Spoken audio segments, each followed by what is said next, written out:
He hides behind a tree and shoots an arrow at Shiva's heart. Tuck, it hits him and Shiva gets a little disturbed. Then he sees it's kama. That is, it's his own lust coming up. The word Shiva has become synonymous with the third eye.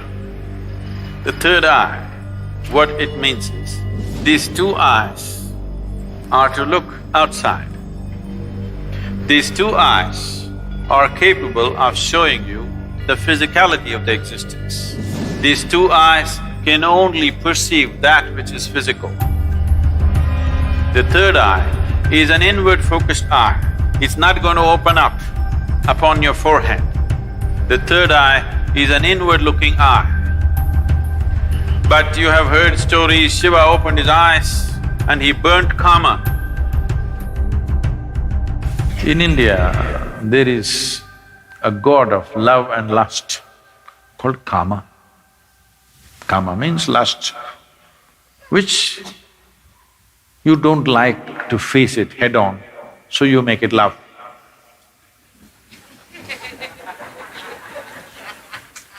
Because you need some aesthetic to it.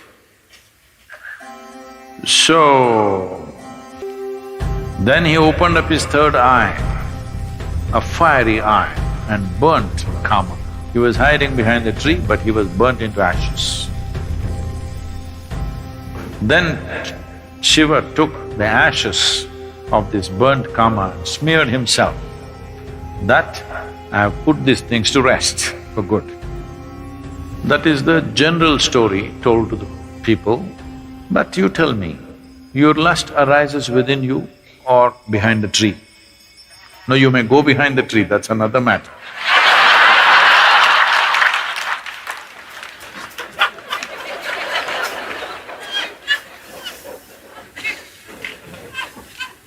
But where does it arise? Within you.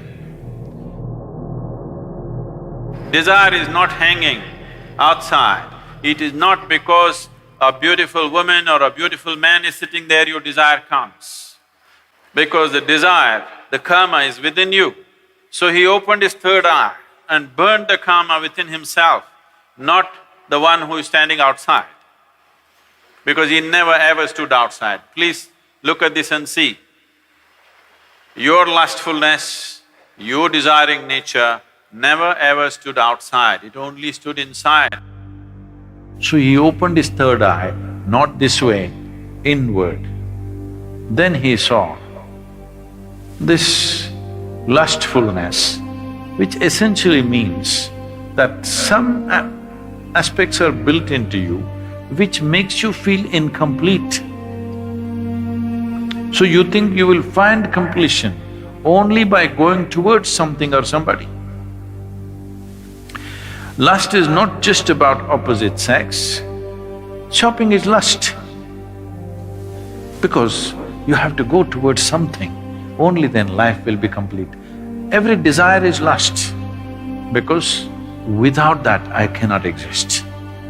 I want that, because only when I have that, this will be complete. It may be a thing, it may be a position, it may be power, it may be sexuality, it doesn't matter what it is. Essentially, lust means it creates a sense of incompleteness within you and a longing for something that it makes you feel if you don't have that, you're not complete. So he decides to burn the kama within himself.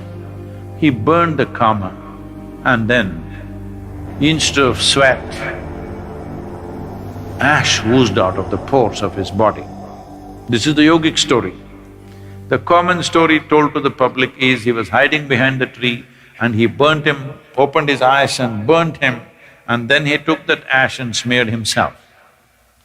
The yogic dimension of the story is kama arose within him, he opened his third eye, burnt him, and then ash slowly oozed out of his body, clearly showing him everything is laid to rest.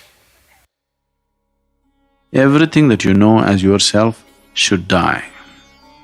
When I say death, it's not the physical death which is a problem.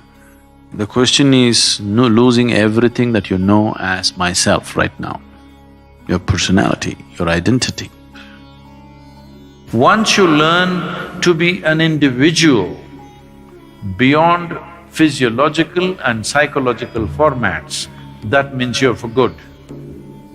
This is what living death means.